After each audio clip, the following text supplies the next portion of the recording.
Good day mga agaw, isang mapagpalang araw na po sa inyo lahat. Welcome naman po agaw dito sa aking channel. Ngayon agaw ay mayroon pa akong ibabahagi agaw. At ito po ay sarili ko lang pong pamamaraan at sarili ko lang pong opinion tungkol po sa aking karanasan sa pagbe-breeding. At ito pong 5 paraan agaw ay naging epektibo po dito sa pag-aalaga ko ng mga manok at sa pagbe-breeding in particular. Ang unang-una po agaw, kailangan po natin sa pagbe-breeding, number 1 po ay yung seleksyon ng ating mga manok na ating i-breed.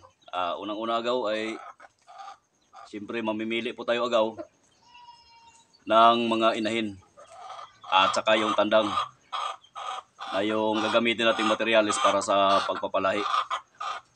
Sa tandang naman agaw, ang sa akin po dito ay yung mga malalaki talagang lahi, yung mga ginagamit ko dito na pang breeding.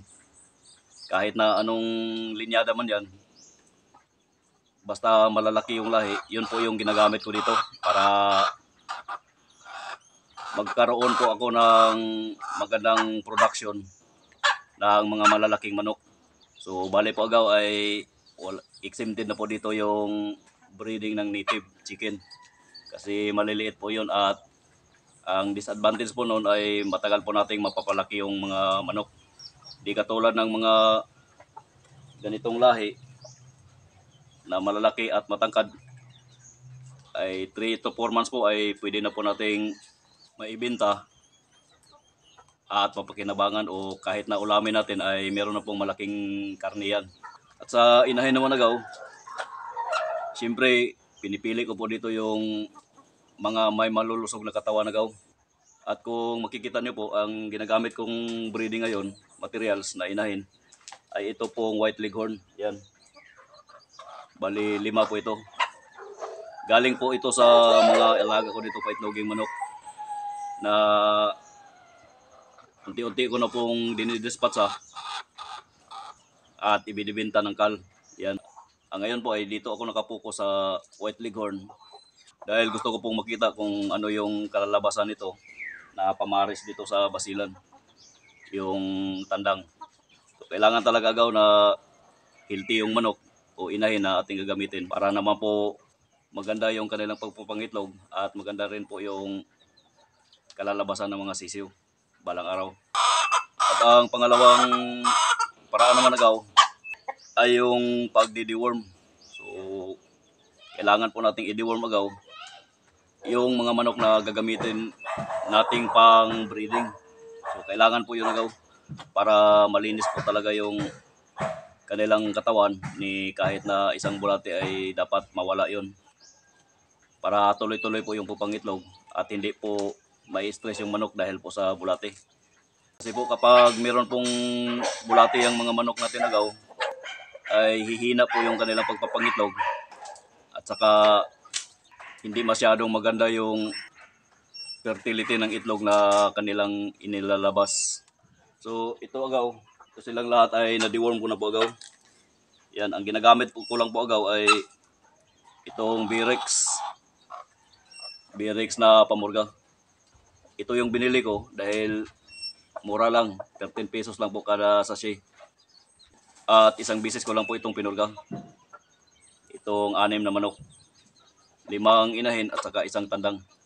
Pagkatapos kong napurga itong mga manok, ang pangatlo naman po ay yung pagpa-flushing o yung bacterial flushing para panigurado na lang po na wala pong karamdaman yung mga manok o kahit na sipon o anumang sakit na dumapo sa kanila dahil sa ngayon po ay sobrang ang tindi po ng init. So nag-flushing na po ako agaw. Kung makikita nyo agaw, itong tubig nila ay kulay blue na po. At ito po ay dahil dito sa Primoxil. Ito po yung ginagamit ko na pang bacterial flushing itong mga manok na to. At bali 3 araw po itong ipa-flushing ko agaw para panigurado na lang po na wala silang karamdaman o sipon dahil po sa tindi ng init ngayon. Kasi po itong mga white leghorn agaw ay madali po itong kapitan ng sakit at madali po itong tamaan ng sakit. So yung tandang naman walang problema. okay po yun. Wala po yung karamdaman. Ito lang po, itong mga white leghorn. Kasi mahihina po ang mga katawan nito, ang resistensya.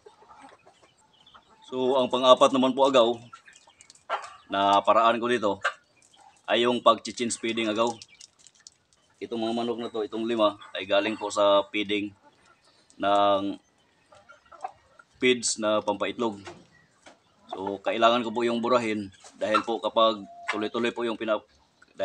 tuloy-tuloy ko pong pinapakain yun ng ganoong klaseng feeds ay yung kanilang itlog ay wala pong binhi. Hindi po yun fertile. So change feeding po ako agaw, automatic na yun.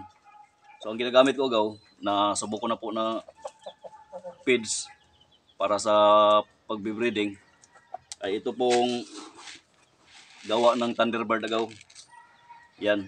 Ito po ay GMP4 at ito po ay subuko na po agaw na maganda pong patuka sa ating mga manok, o ang tawag nito ay breeder feeds. So epektibo po ito agaw kapag nagpapalahi po tayo ng mga manok. Maganda talaga na pakakain natin sa ating mga manok kapag nagpaparami tayo. Dahil po ito po yung ginagamit ko na patuka sa mga manok ko kapag nagbe-breed ako dito. At maganda yung quality ng itlog nila agaw. At saka mataas po yung hatching rate. Yan agaw, ito po yung pang-apat, yung change feeding. So ang pang-5 naman at panghuli na paraan ko dito sa pagbe-breeding na ginagamit ko ay ito namang set up ng kanilang breeding pen. So kung makita niyo po agaw ay wala po akong breeding house or breeding pen na maganda. So ang ginagamit ko lang po dito ay itong flying pin. So medyo may kaliitan pero okay na po ito agaw. So kung makikita nyo po agaw, dito sa loob ay wala pong dapuan. Yan, malinis po yan.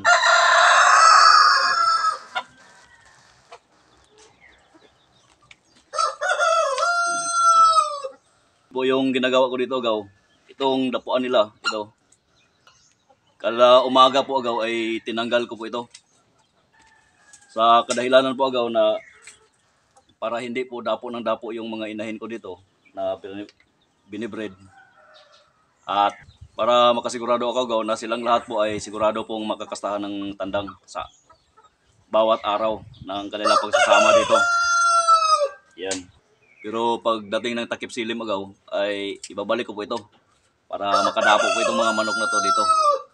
At makatulog po ng mahimbing. Yan. So sa ganitong paraan agaw ay makasiguro po ako na fertile po yung itlog na ilalabas ng mga inahin na to. So yan agaw. Yun po yung 5 paraan o technique na ginagamit ko po dito kapag ako po ay nagbe-breeding. At subuko na po agaw na epektibo po yun. At maganda po yung resulta ng pagpapalahi natin. So marami pong itlog, fertile po yung itlog, at saka yung hatching percentage niya ay mataas. So ayan agaw. Sana naman po ay may naibahagi po ako sa inyong kunting kaalaman, simpleng kaalaman. Lalong-lalo na po sa mga bago pa lang pong nag-aalaga ng mga manok o nagbe-breed. Hanggang dito lang itong video agaw. Saka maraming salamat po sa inyong panonood.